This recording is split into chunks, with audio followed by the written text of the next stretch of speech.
Vamos a ver lo que dice ahí en Colosenses 2, 16, 17. Dice, por tanto, nadie os juzgue en comida o en bebida o en cuanto a días de fiesta, luna nueva o días de reposo, todo lo cual es sombra de lo que ha de venir, pero el cuerpo es de Cristo. Así que las fiestas judías, específicamente cuando vemos el versículo 17, son un anticipo, un tipo de lo que habría de venir, una sombra, pero dice, pero el cuerpo es de Cristo. ¿Cómo podemos explicar esto? Déjenme explicarlo de una manera bastante clara. Cuando usted tiene el sol a sus espaldas, ¿qué es lo que el sol proyecta de usted hacia adelante? La sombra. Entonces, lo que queremos decir y consignar, que es muy sencillo, es un principio bien claro, es que las fiestas judías eran la sombra proyectada por la palabra, pero la sombra te anuncia que un cuerpo viene. ¿Verdad? ¿Usted no se ha dado cuenta de eso? Si usted ve una sombra, las sombras no andan solas. Yo nunca he visto una sombra andando sola por ahí. No, la sombra siempre tiene un cuerpo que la acompaña, porque es la proyección del individuo, la silueta del individuo proyectada en el suelo por virtud de que el sol le da el cuerpo. Así que la palabra de Dios nos muestra, que es ese sol, la palabra del Señor, nos muestra que vendría en un momento alguien, y ese alguien es Cristo. Por eso dice que el cuerpo es de Cristo, y lo que es sombra de lo que va a venir eran aquellas fiestas que ellos celebraban en los tiempos que la palabra del Señor designa y asigna. Así que, viéndolo de esa manera, vamos a lo próximo rápidamente. En el libro del Levítico, en el capítulo número 23, del verso 4 al número 44, ahí están todas las fiestas del pueblo de Israel que están prescritas. Las fiestas están prescritas directamente del pueblo judío.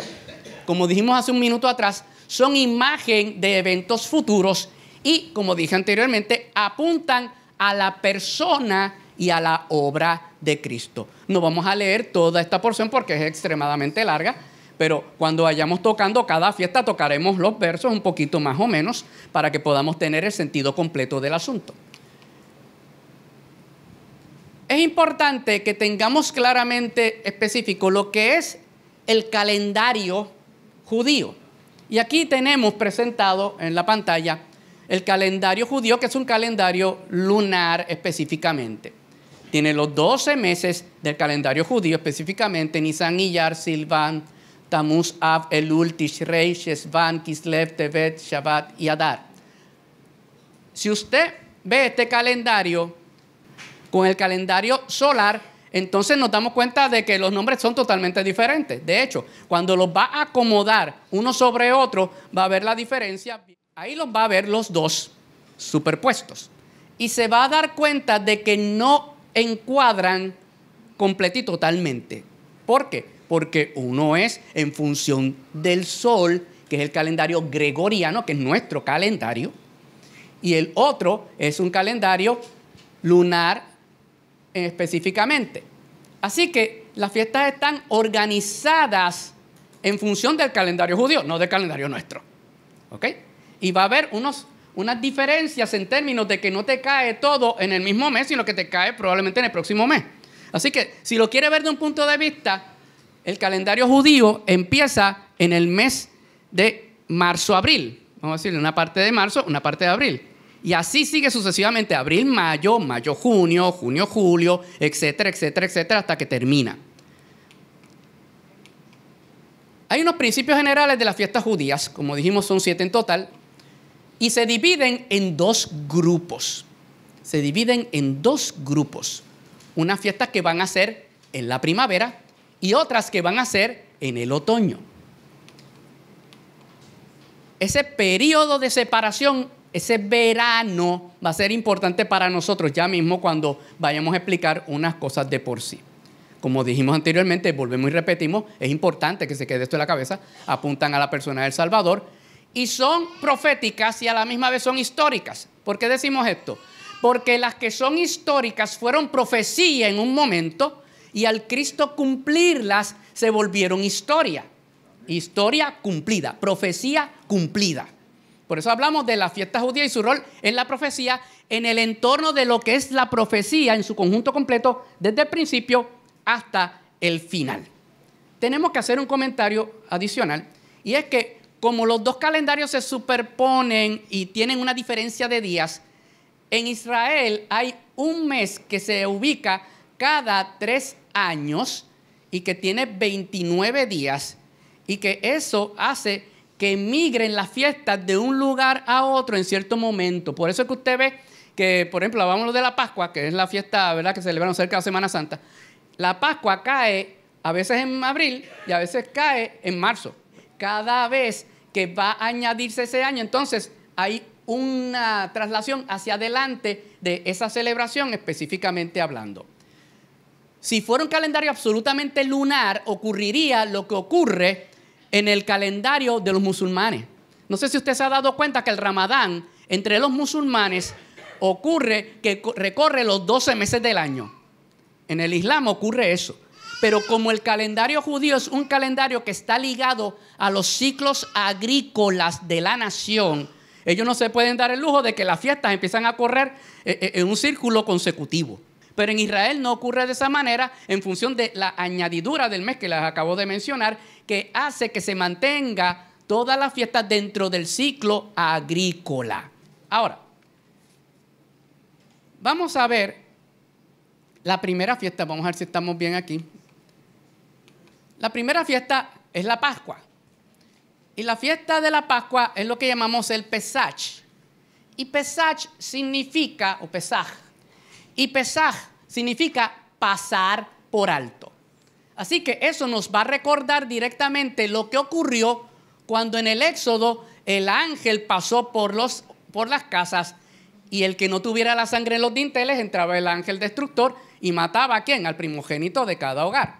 Así que la Biblia nos habla eso en el libro del Éxodo, pero en el libro del Levítico, en el capítulo 23, versos 4 y 5, dice: estas son las fiestas solemnes de Jehová, las convocaciones santas, a las cuales convocaréis en sus tiempos. En el mes primero, a los 14 del mes, entre las 2 tardes, Pascua es de Jehová. Pascua es de Jehová. Y recuerden ese numerito y lo próximo que vamos a ir hablando, porque va a traernos a otras cosas muy interesantes más adelante. La fiesta del Pesaj es el símbolo, la figura, la sombra de la muerte de Jesús, que es el Cordero de Dios. El Cordero que se sacrifica en la Pascua es el símbolo del futuro Cordero que sería sacrificado en la cruz. Por eso es que Juan el Bautista, cuando identifica a Cristo, no le dice Mesías, le dice: he aquí el ¿qué? El Cordero de Dios. Ah, ojo, nosotros lo repetimos como una melodía, pero no nos damos cuenta de cuál es el peso que esa declaración de Juan el Bautista trae. He aquí el Cordero de Dios, y dice después, que quita el pecado del mundo. En el Pesaj se pasaba por alto, pero Cristo vino ¿a qué? A quitar de en medio el pecado. Entonces, en esa fiesta no se habla, ¿verdad? Y estamos hablando de Juan el Bautista, de la declaración de Juan, antes de hablar de la fiesta. No se habla del Mesías político, sino que se habla de una liberación de carácter espiritual. Por eso es que vemos Primera de Pedro, el capítulo número 18 y el versículo número 19. Y ahí la Biblia nos dice lo siguiente. Dice: sabiendo que fuisteis rescatados de vuestra vana manera de vivir, la cual recibisteis de vuestros padres, no con cosas corruptibles como oro o plata, sino con la sangre preciosa de Cristo. ¿Como de qué? De un cordero sin mancha y sin contaminación. En aquel momento, cuando la fiesta se prescribió, no se pensaba que vendría alguien a morir por el pecado del mundo. Lo que se hacía era la celebración, simplemente se mataba al cordero, se consumía. Pero es importante y es interesante ver la precisión de Dios cuando Él hace las cosas. Porque cuando vemos que Cristo muere, ¿muere en dónde? En la Pascua. Y muere y es ofrecido a la hora en que se ofrecían los sacrificios de la Pascua en el templo. A la hora exacta, cuando se hizo aquello en la cruz, allá estaban sacrificando el cordero que estaba en el templo. De hecho, ese fue el primer cordero que no sirvió para nada. Porque el que valía era el que estaba allá en el Calvario. Ese pobrecito cordero estuvo de más. Y los demás que pasaron de ahí en adelante bajo el judaísmo no tuvieron valor. Los anteriores tenían un valor porque se pasaba por alto, se cubría el pecado. El Señor vino a quitar el pecado. Pero la Biblia nos habla en Éxodo 12:8 que cuando se comiera el cordero se comería con hierbas amargas. Y es un tipo de la amargura que Cristo padecería en su sufrimiento. Porque cuando vemos el sufrimiento de Cristo, la gente piensa que Cristo soportó la cruz porque era Dios. Cristo soportó la cruz porque nos amaba. La soportó porque nos ama, nos amaba, nos amará. Pero el sufrimiento fue real. Y el dolor fue real. Y el alejamiento del Padre, de la persona del Hijo, fue real. Por eso es que usted ve que cuando fijan a Cristo a la cruz, Él dice que, Padre, perdónalo porque no sabe lo que hace. Y cuando Él ya paga el precio, que está a punto de expirar, dice, Padre, en tus manos encomiendo mi espíritu. Y tú dices, oh, qué bien, no hay problema. Pero en el medio dice una cosa que te das cuenta que hay separación. Cuando dice, Dios mío, ¿por qué me has desamparado? Hay un momento dado en que no habla de Padre, habla de Dios. Como hay mucha gente hoy en día que habla de Dios, pero Dios no es su Padre. Hay una distinción entre una cosa y otra. Pues cuando mucha gente habla de Dios, pero Dios es su Padre si usted cree en Él, amén. Entonces no estamos hablando de Dios, no, este es mi papá. Estoy hablando de papi. Y papi está cerca de mí o puede estar lejos de mí, dependiendo de cuál sea mi actitud, cómo yo me esté portando, porque la actitud del Padre con nosotros es mantenerse cerca de nosotros. ¿Estás viendo? Pero nosotros somos los que a veces, mire, hacemos espacio. Pero Cristo no había hecho nada. A Él se le imputó todo nuestro pecado. Al cargársele Él todo el pecado de nosotros, entonces Cristo en la cruz emite esas palabras en esa lejanía temporera que tuvo del Padre, que era la peor agonía que Cristo pudo soportar, más allá de la física, que fue tremenda y fue terrible. Ahora, también se habla de que en la fiesta de la Pascua ningún hueso del cordero podía ser quebrantado. Eso está en Éxodo 12:46. Y usted se da cuenta que cuando Cristo ya está muerto en la cruz, no le quebrantan hueso alguno para que se cumpliera la profecía. Eso está en Juan 19 del 33 al 36. Y eso lo seguimos por ahí de largo porque si no, no terminamos nunca. Vamos a la segunda fiesta. La segunda fiesta es la fiesta de los panes sin levadura. Y la fiesta de los panes sin levadura se encuentra en Levítico, capítulo número 23 y verso número 6. Ahí dice, y a los 15 días de este mes es la fiesta solemne de los panes sin levadura a Jehová. 7 días comeréis panes sin levadura. Fíjate que la primera es el día 14. ¿Y la próxima qué día es? El próximo. El próximo. Automáticamente de la Pascua, el próximo día, el día de los panes sin levadura.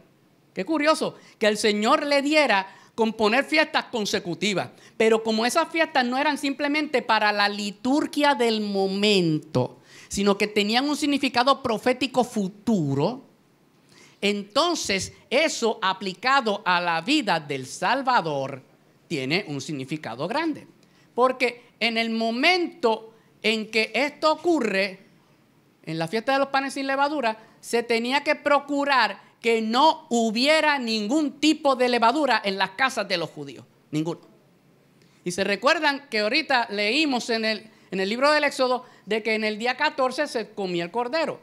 Pero ¿qué ocurrió? Que cuando murieron todos los primogénitos, no se tardaron mucho en sacar a los israelitas del pueblo de allá de Egipto. Eso fue al otro día. O sea, Faraón llamó a Moisés y dijo, muchachos, se van hoy. No, ahora. Arrancan, recogen los bártulos y se van. Eso fue de esa manera. O sea, se fueron con tanta prisa que los panes que tenían no tenían levadura, no pudieron hacer nada. Simplemente agarraron la masa y se la llevaron. Mira qué cosa más grande. Por eso es que el cumplimiento futuro en la vida de Cristo aplica fundamentalmente a su sepultura. Y apunta también a la vida sin pecado y sin mancha del propio Salvador, porque la levadura es símbolo y tipo del pecado. De hecho, la tradición en aquel entonces exigía que se tomara la levadura, que se pusiera en una cuchara de madera, que se cubriera con una tela y que se echara en el fuego. O sea, ahí vamos a dispensar de ella. Pues fíjese, ¿qué pasó con Cristo? A Cristo lo fijaron en un objeto de madera, en una cruz. Después que murió, ¿qué hicieron? Lo cubrieron. No lo echaron al fuego, pero lo pusieron en una sepultura. Dispusieron de él. Como se disponía en la tradición de la levadura, así se dispuso de la persona de Cristo en ese sentido y forma. Así que aún en la tradición había un simbolismo que iba apuntando hacia la persona del Salvador. Vamos a la próxima rápidamente. Y es la fiesta de las primicias. Esa es Yom HaBikurim. Yom HaBikurim. Y Yom HaBikurim es la fiesta de las primicias. Está en Levítico capítulo 23, del versículo 7 hasta el número 14. Ahí dice lo siguiente. Dice, el primer día tendréis santa convocación, ningún trabajo de siervos haréis. Y ofreceréis a Jehová 7 días ofrenda encendida, el séptimo día será santa convocación, ningún trabajo de siervo haréis. Y habló Jehová a Moisés diciendo, habla a los hijos de Israel y diles, cuando hayáis entrado en la tierra que yo os doy y seguéis su mies, traeréis al sacerdote una gavilla por primicia de los primeros frutos de vuestra siega. Y el sacerdote mecerá la gavilla delante de Jehová para que seáis aceptos. El día siguiente del día de reposo la mecerá. Y el día que ofrezcáis la gavilla, ofreceréis un cordero de 1 año sin defecto en holocausto a Jehová. Su ofrenda será 2/10 de efa de flor de harina amasada con aceite, ofrenda encendida a Jehová en olor gratísimo, y su libación será de vino, la 4ª parte de 1 hin. No comeréis pan, ni grano tostado, ni espiga fresca, hasta este mismo día, hasta que hayáis ofrecido la ofrenda de vuestro Dios. Estatuto perpetuo es por vuestras edades, en donde quiera que habitéis. Consecutivamente, después de la fiesta de los panes sin levadura, al próximo día se celebraba la fiesta de las primicias. ¿Y qué era la fiesta de las primicias? Eran los primeros frutos. Y ahí hay una orden que dice que no se podía comer de ella hasta llevarla al santuario. ¿Y qué significa la fiesta de las primicias? La fiesta de las primicias lo que implica y lo que da a entender es que Cristo es el primero entre los que resucitan. El primero entre los que resucitan. Por eso es que usted ve que en el versículo 11, en Levítico, el sacerdote mecerá la gavilla delante de Jehová para que seáis aceptos. El día siguiente del día de reposo la mecerá. Ustedes se dieron cuenta que en los evangelios hay una escena que María Magdalena y Jesús se encuentran, ¿verdad? Porque es la primera persona que encuentra a Cristo vivo. O mejor dicho, Cristo la encontró a ella porque ella estaba bien perdida, no sabía dónde estaba Jesús. No se daba cuenta ni que era él. Es más, pensaba que era el hortelano. Señor, si tú eres el que te lo has llevado, dime dónde está y yo lo meto de vuelta en la tumba. Vamos a ponerlo así, ¿verdad? No lo hice así, pero yo lo traeré. Y cuando Cristo, con esa palabra tan maravillosa, porque Cristo tiene una manera de decir los nombres de las personas, que automáticamente que lo decían, como que hay algo que te toca. Porque Cristo dijo, María. ¿Cómo lo habrá dicho allí? En el tono, la forma. Ahí María se dio cuenta, la Magdalena, que era Jesús el que le estaba hablando. Él dijo, Raboni, dijo, maestro. Y se le quiso abalanzar a tocarle. No me toqué. Porque todavía no he subido a mi Padre. Todavía había algo que hacer. Había que presentar la primicia. Pero ¿qué ocurre? Que la Biblia nos da un detalle bien interesante en Mateo, en el capítulo 27.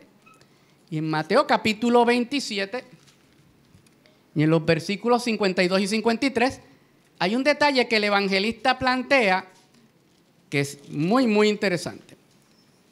Mateo capítulo 27, versos 52 y 53. Dice, y se abrieron los sepulcros y muchos cuerpos de santos que habían dormido se levantaron y saliendo de los sepulcros, después de la resurrección de él, de la resurrección de Jesús, vinieron a la santa ciudad y aparecieron a muchos. Cristo es el primero que resucita, pero detrás de él otra gente resucitó. Y se levantaron. Y dice que eran unos santos que habían dormido, se levantaron, vinieron a la santa ciudad, Jerusalén, y se le aparecieron a muchos. Eso tiene que haber sido algo bien chocante, hermano. No dice quiénes fueron los santos. no nos vamos a poner a especular mucho más allá de ello, ¿verdad? Podríamos imaginarnos cualquier hombre piadoso, cualquier hombre que era reconocido como un santo dentro de la sociedad judía en aquel momento, que fuera reconocido. Recuerden, hermano, que en aquel tiempo no habían retratos de la gente, ¿sabe? Pero en este momento, cuando resucitan, tenían que ser contemporáneos de aquella época, pero estas personas son parte de las primicias que el Señor menciona en su palabra. Primera de Corintios, capítulo 15, verso 20. La Biblia nos dice lo siguiente: mas ahora Cristo ha resucitado de los muertos, primicias de los que durmieron es hecho. Y fíjate que el verso 23 dice, pero cada uno en su debido orden. Cristo, las primicias. Luego los que son de Cristo en su venida. Así que tenemos tres sectores particulares. Cristo comanda el grupo. He leads the pack. Él es el líder del grupo. Va adelante. Detrás vinieron las primicias, que fueron los que resucitaron después de él en su resurrección. Y falta una gente que va a resucitar. Luego los que son de Cristo, ¿cuándo? En su venida. Nosotros estamos esperando eso porque hay mucha gente que se nos ha ido adelante y que son siervos de Dios que esperamos reunirnos con ellos cuando el Señor venga. Amén. Así que esa partecita todavía, eso dice, cada uno en su debido orden. A mí me gusta Dios en eso porque están ordenados. Las fiestas van en un orden de días y cada una de ellas, empezando en este orden, fueron en días consecutivos. Así que lo que el Señor estaba dándole como orden en sus fiestas era prefijando lo que iba a acontecer con Cristo días consecutivamente, posteriormente en el ministerio del Señor. Amén. Ahora, importante la cuarta fiesta, la fiesta del Pentecostés. Ahora, la fiesta del Pentecostés es la fiesta de Shavuot en hebreo y está en Levíticos en el capítulo número 23. Y fíjese que está en el versículo número 15. Y contaréis desde el día que sigue al día de reposo, desde el día en que ofrecisteis la gavilla de la ofrenda mecida, 7 semanas cumplidas serán. Hasta el día siguiente del séptimo día de reposo, contaréis 50 días. Entonces ofreceréis el grano, el nuevo grano a Jehová. Y nos da mucha información eso ahí con respecto a esta fiesta. Fíjese que es la fiesta de las semanas, un día luego de 7 semanas posteriores a las primicias. En Pentecostés se celebraba una cosa bien importante. Se celebraba la otorgación de la ley al pueblo de Israel. Eso es lo que se celebraba. Dios le dio a Moisés la ley. Y esa era la gran celebración que ellos hacían en aquel momento. Pero el Señor, y yo me sorprendo, a mí me encanta esto del Señor. Y es que el Señor tiene sorpresas para la gente cuando uno menos se lo espera. Y es que la gente celebraba Pentecostés. Pero Pentecostés para nosotros, ¿qué es? Es el cumpleaños de la iglesia. Porque la iglesia nace en Pentecostés. La iglesia nace en Pentecostés. Cristo habló antes en Cesarea de Filipo de que la iglesia sería fundada.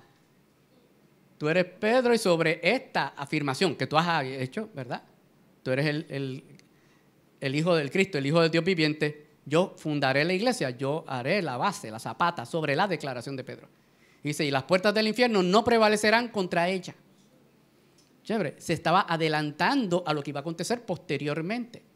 Pero fíjate que en esta fiesta se ofrecían 2 panes y dice del nuevo grano. Así que venía de la nueva cosecha. Así que da a entender de que vendría algo nuevo. Algo nuevo vendría. Por eso es que la iglesia significa eclesia, la asamblea fuera de. Y la iglesia se funda en el día del Pentecostés. Ahora, en esa fiesta, como son 50 días, aquí viene un paralelismo interesantísimo, que en el Nuevo Testamento como que lo pasamos por alto, pero que en el Nuevo está bastante claro. Son 50 días, ¿verdad? Y cuando vemos en Éxodo, en el capítulo número 19, versos 1 y 2, ahí la Biblia nos habla de unos numeritos interesantes. Éxodo 19, versos 1 y 2. En el mes tercero de la salida de los hijos de Israel de la tierra de Egipto, en el mismo día llegaron al desierto de Sinaí. Y uno dice, caramba, a los 3 meses, si tú dices en el mes tercero, 30 por 3 son 90, ¿verdad? Digo, la multiplicación te daría así. Pero ¿qué ocurre?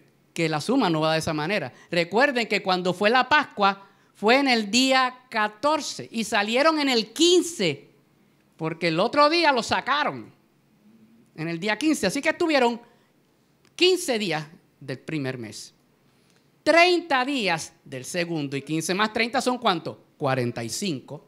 Así que cuando llegan al tercer mes, en la primera semana, en el quinto día, es que llegan al monte. Llegan al monte. Ahí es que empieza el proceso de la otorgación de la ley al pueblo de Israel. Ahora, en Hechos, en el capítulo 1 y en el verso número 3, ¿qué es lo que dice la Biblia ahí? Hechos 1:3 dice, hablando de Jesús, a quienes también después de haber padecido se presentó vivo con muchas pruebas indubitables, apareciéndoseles durante 40 días y hablándoles acerca del reino de Dios. ¿Qué ocurre? Que ese es el día de la ascensión, ¿verdad? Y cuando Cristo va para el cielo, pasa un tiempo y pasan ¿cuántos días? Llega el día de Pentecostés, que fue ¿cuánto? 10 días después. Así que los números machean totalmente. Machea lo del Antiguo Testamento con lo del Nuevo. O sea, la fiesta tenía una aplicación profética futura a lo que iba a acontecer en el Pentecostés. Por eso es que vemos la precisión de Dios cuando ordena las fiestas. Esto no fue cuando Dios, que lo voy a hacer así. No, no, no. Él tenía un diseño y un proceso. Y ese diseño y ese proceso nos hace reconocer el Dios perfecto al cual usted le sirve y yo le sirvo.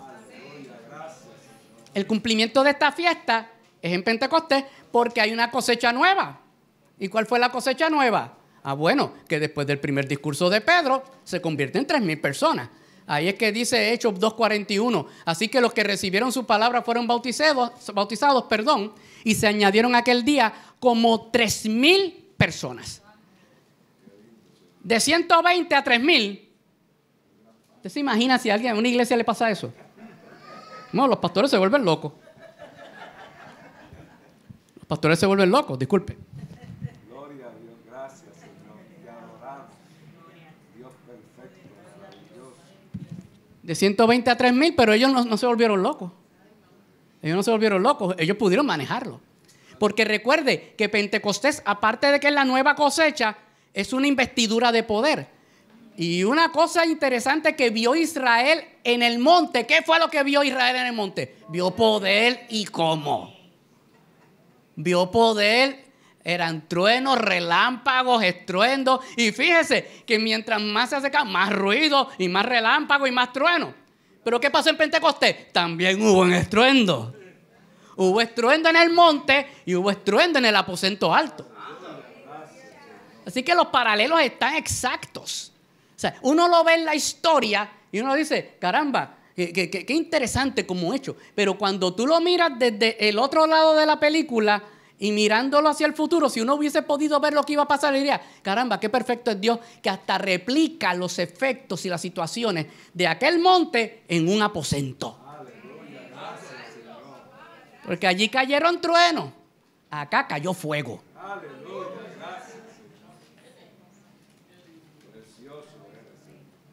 Hasta ahí vamos bien. Pero hay un periodo entre la primavera y el otoño. ¿Cuál es esa época del año?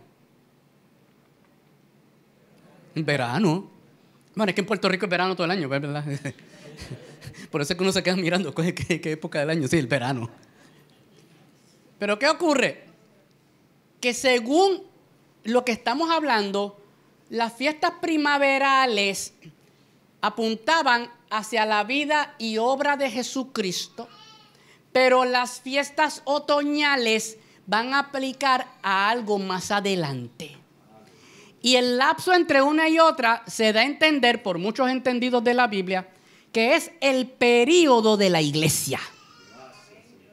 estamos en el in-between. Ya pasó la Pascua, ya pasaron los panes sin levadura, las primicias, el Pentecostés. Esas fiestas se siguen celebrando en Israel. Pero el Cordero fue sacrificado, el Cordero fue sepultado, el Cordero es la primicia y se envió el poder del Espíritu Santo para que la iglesia fuese fundada. Ahora estamos en el periodo en el cual este verano, bueno, los veranos normalmente se supone que duren una cantidad de meses, ¿verdad? Pero fíjese en este momento lo que quiero comentarle, y es que este periodo de tiempo nosotros no conocemos cuánto más va a durar. Esperemos que dure un poco. Ahora, vamos a la próxima fiesta. La fiesta de las trompetas.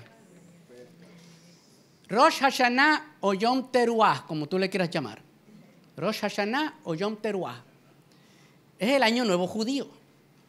Y el año nuevo judío se da en el mes de Tishri y da la cosa que es el séptimo mes. Fíjate que es en el séptimo mes. El número 7 sale a surgir en este momento. Y en el libro del Levítico, simple y llanamente nos da un comentario bien sucinto en el capítulo 23 y en el versículo 24. Dice lo siguiente: habla a los hijos de Israel y diles: en el mes séptimo, al primero del mes, tendréis días de reposo, una conmemoración al son de trompetas y una santa convocación. Más nada. Más nada. Ahora, aquí es que viene la parte interesante del asunto. Es un día de reunión. Es un día de convocación. Y originalmente, y esto es bien interesante, cuando lo fui a buscarme, yo me quedé así como que yo me emocioné, ¿verdad?, en leer eso. Originalmente la fiesta de las trompetas no era que sonara una trompeta, era que era una serie de trompetazos. Eran 3 series de trompetazos. 3 series de 30 trompetazos. Eso era trompeta va y trompeta viene. Un último serie de 10. Y había una final que se le llamaba el Tekiah Gedolah. El Tekiah de Gedolah. ¿Sabe lo que significa Tekiah Gedolah? Con el permiso, si algún judío me escucha, perdonen mi pronunciación. El Tekiah Gedolah significa el gran toque.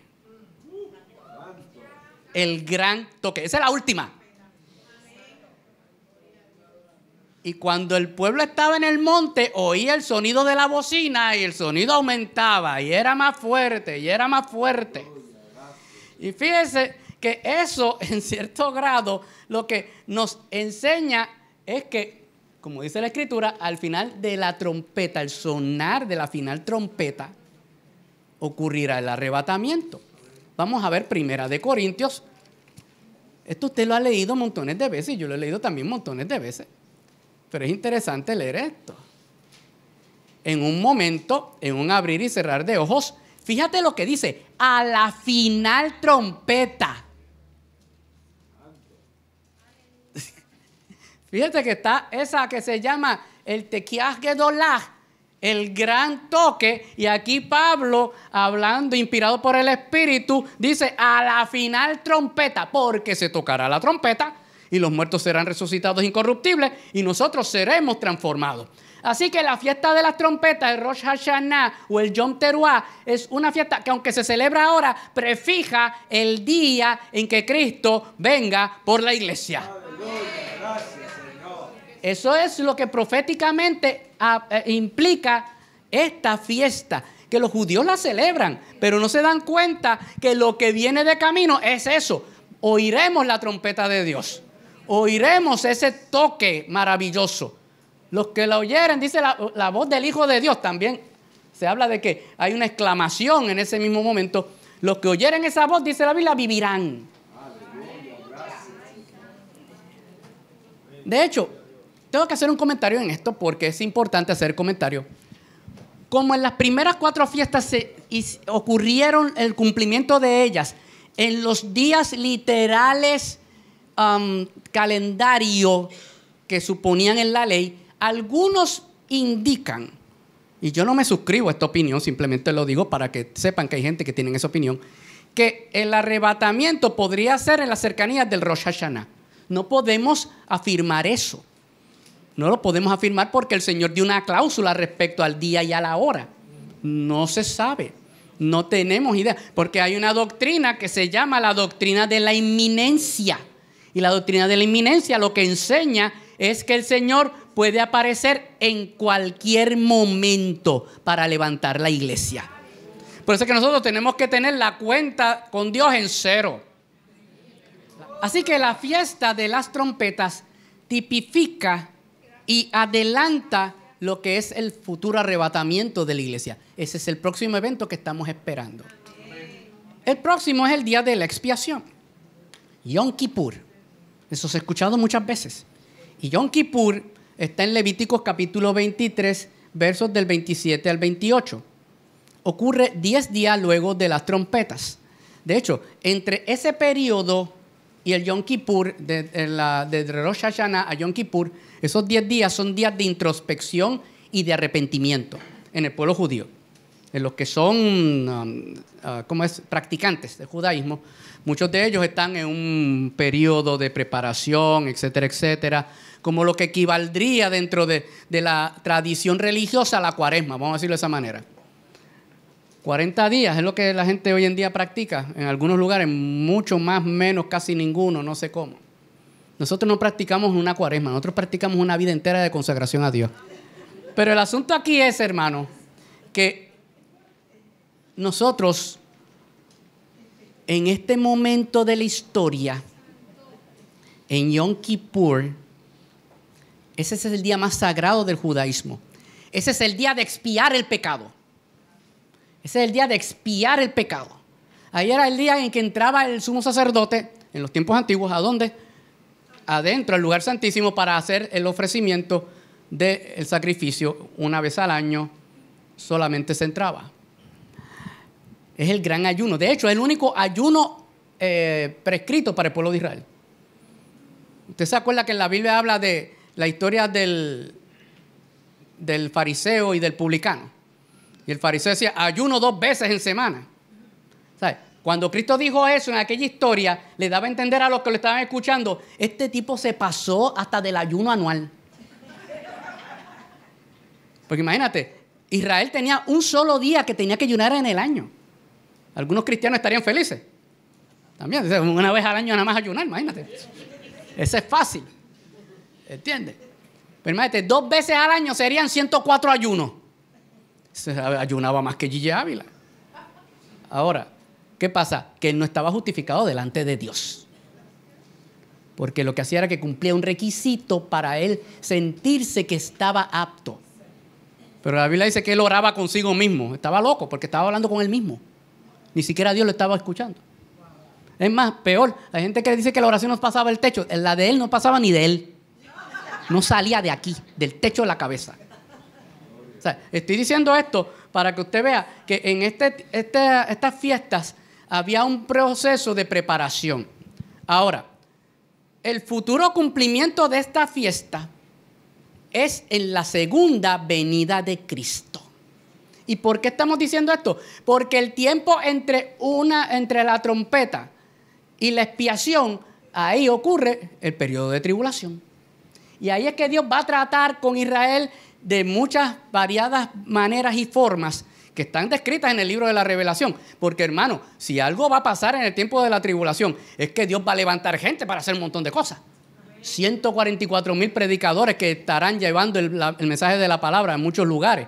2 testigos que el Señor va a levantar en un momento dado para hacer cosas espectaculares. Y por ahí sigue la cosa, porque Dios no se va a quedar callado porque la iglesia se haya levantado. La iglesia se habrá levantado, pero Dios sigue trabajando con el pueblo de Él, el pueblo de Israel. Pero al final de la historia, Él tiene que intervenir. Y por eso, en el día de la expiación, es en el día en que Dios trata con el pecado de la nación de Israel. Vámonos a Zacarías, que es una de las porciones más ilustrativas de esto, en el capítulo número 12. Zacarías capítulo número 12. Y vamos a ver los versículos del 9 al 11.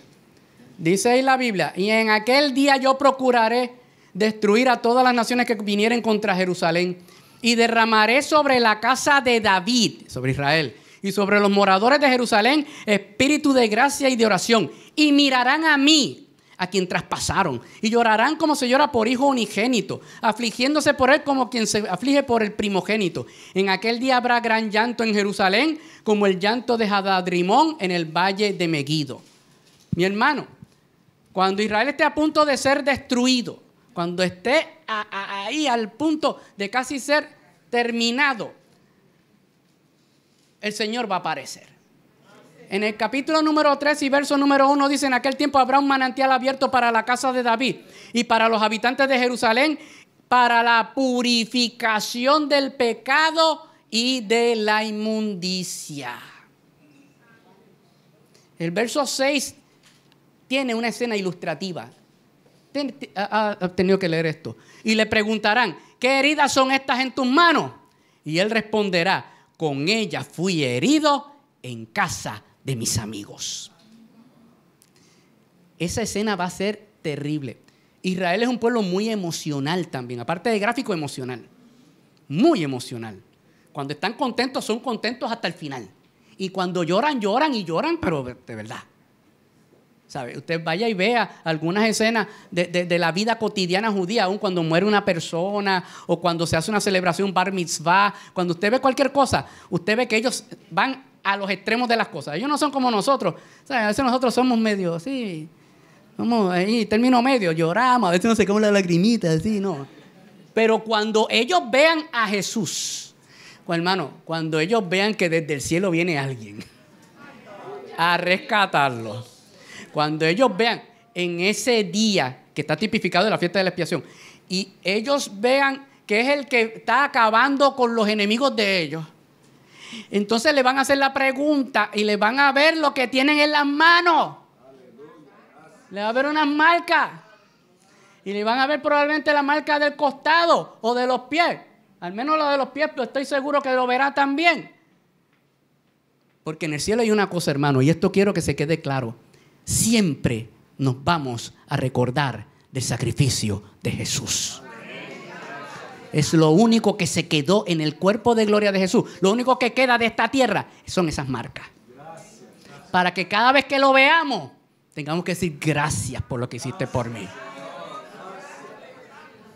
No nos vamos a aburrir de ver eso. No nos lo va a tener que sacar en cara tampoco. Porque es evidente, va a ser evidente. Romanos, capítulo 11. Versos 25 al 27. Dice la Biblia: porque no quiero, hermanos, que ignoréis este misterio, para que no seáis arrogantes en cuanto a vosotros mismos, que ha acontecido Israel endurecimiento en parte hasta que haya entrado la plenitud de los gentiles, y luego todo Israel será salvo, como está escrito. Vendrá de Sión el libertador, que apartará de Jacob la impiedad, y este será mi pacto con ellos cuando yo quite sus pecados. Amén. Por eso es que ese día de la expiación significa ese día en que el Señor, hermano, en un día va a acabar con todo ese problema. Con nosotros Dios se toma tiempo. En la gracia, Dios se toma tiempo. Usted y yo tenemos fallas, tenemos errores, tenemos dificultades, tenemos cosas. Dios sigue trabajando con nosotros a través de su Espíritu y de su palabra. ¿Ve? Nosotros somos proyectos en construcción. Pero con Israel es en un día que va a ser el trabajo. Esto va a ser one shot. Un solo tiro. Y dice aquí que será su pacto, el de Dios con ellos, cuando Él quite sus pecados. Y todo Israel será salvo en un solo día. Vamos a la séptima. Los tabernáculos, el Sukkot. Los tabernáculos están en Levíticos 23, versos del 33 al 35, y también los versos del 41 al 43. Este es bien interesante, los tabernáculos. Y es interesante porque tiene unas disposiciones muy particulares. Dice: habla a los hijos de Israel, y habló Jehová a Moisés diciendo: habla a los hijos de Israel y diles: a los 15 días de este mes séptimo será fiesta solemne de los tabernáculos a Jehová por 7 días. En el primer día habrá santa convocación, ningún trabajo de siervo haréis. Ahora, del 41 al 43, esto es lo interesante del punto. Y le haréis fiesta a Jehová por 7 días cada año. Será estatuto perpetuo por vuestras generaciones. En el mes séptimo la haréis.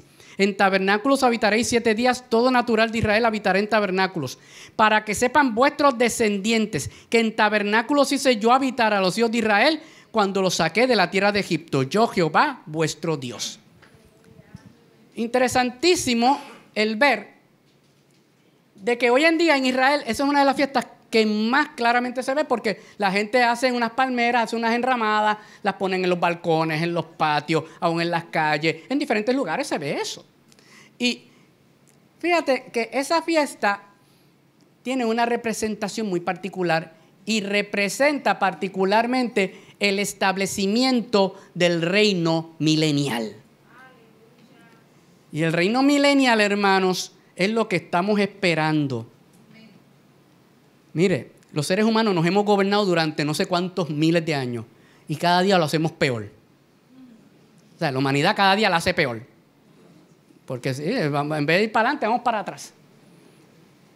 Pero en un momento dado la humanidad se va a cansar, se va a hartar de que los hombres gobiernen a los hombres y desgraciadamente le van a dar un tiempito al diablo. En la tribulación el diablo va a ser su agosto. ¿Ves? Pero qué bueno que Dios lo que le va a dar son 7 años.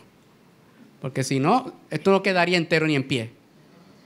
Y el Señor vendrá y entonces Él habitará con su pueblo.